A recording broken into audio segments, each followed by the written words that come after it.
But let's have a particular thanks for the 1.6 million people who voted yes on Thursday. I was looking at some of the stats, and now we know the analysis of what happened on Thursday. And it tells us that in every single age group up to the age of 55, my age otherwise, then there was a majority for yes in Scotland on Thursday. I think that bodes well for the future, don't you, ladies and gentlemen?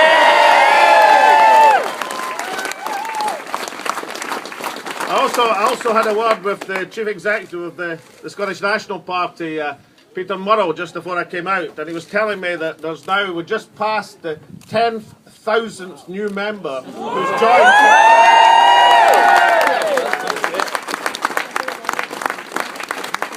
Which, if my maths is still right, that's a 35% increase in membership in 3 days. Exponentially, if this keeps going, in 3 weeks' time, the whole of Scotland will be members.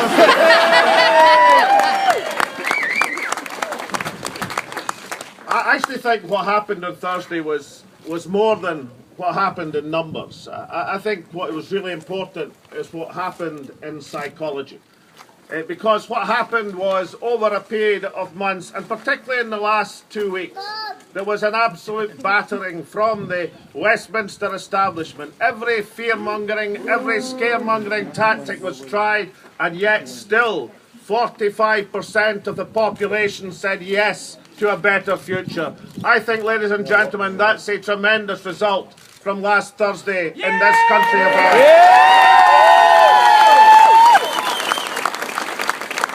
So what happens now? Well, of course, one of the tactics that was tried, and let's face it, it was quite successful in the last few days, was to tell people, look, you don't have to vote yes. Changes are coming. A vow was made. A commitment was given.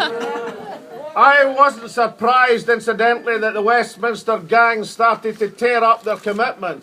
I was only surprised by the brass neck and the speed with which they did it. I had a conversation with the Prime Minister on Friday morning, and he said, congratulations, he said, on a wonderful campaign. I said, that's fine, Prime Minister, congratulations on winning.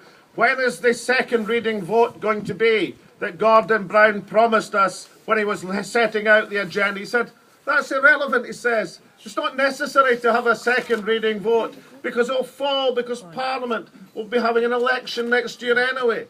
And then I asked him again if that was the case, why was it promised by Gordon Brown? And he said, well, that's not what we agreed with their party leaders. But I thought Gordon was the leader of everything. The reason they're not having a vote is David Cameron knows he can't commit his own backbenchers. And when he came out on Friday morning and put in the words that changes in England must move in tandem at the same time with changes in Scotland, he was setting a trap for the Labour Party, which of course they've fallen into hook, line and sinker. There was no mention of a timetable for English changes and Scottish changes when the vow was made in the Daily Record. It was only that this was going to be delivered to Scotland in a timetable. That's what was said, and that is what shall be done.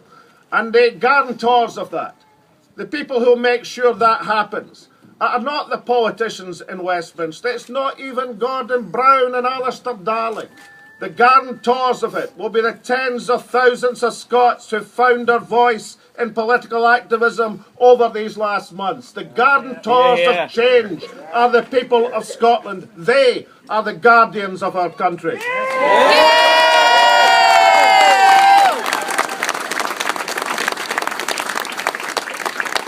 We may be heading. I was asked, was I disappointed this morning? I was asked, was I disappointed that the Westminster parties were starting to fight among themselves and getting back to business as usual. I said, look, the Yes campaign aren't disappointed. We didn't believe them in the first place. The people who are disappointed, the people who are angry, the people who are beginning to smell a rat are those quarter of the folk who voted no, who said they did so because they believed the promises, the vows, the commitments that had been made by the Westminster establishment. These are the people who are angry in Scotland today. We're the people who are encouraged by the enormous grassroots movement towards this country's self-determination. We're the people who are encouraged by so many of our fellow citizens understanding that the route to economic progress and also to a fairer society lies through an independent Scotland.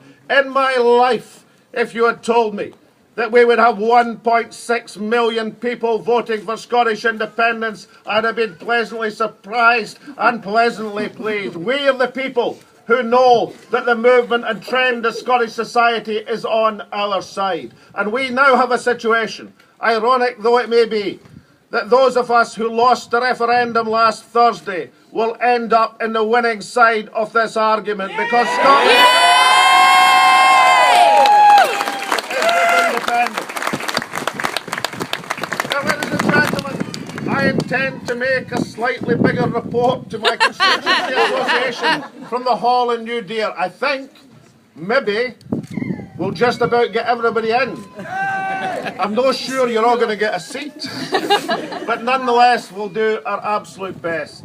Can I thank you enormously for coming out today? I'm overcome. Thank you. Thank you.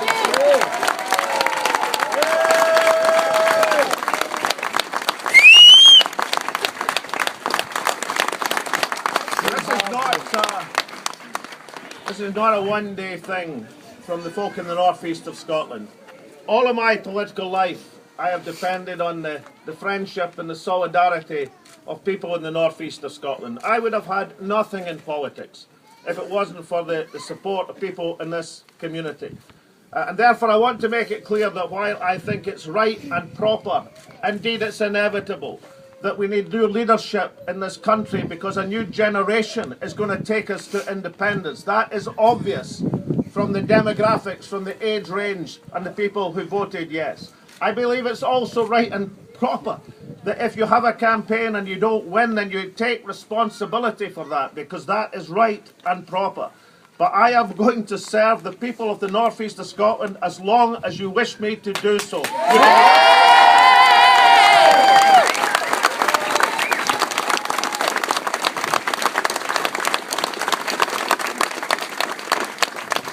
I'm also absolutely certain that I'll still be serving the northeast of Scotland, and I'll still be able to play the occasional round of golf. In other words, I won't be in my dotage when this wonderful part of Scotland leads the nation to independence. Thank you very much.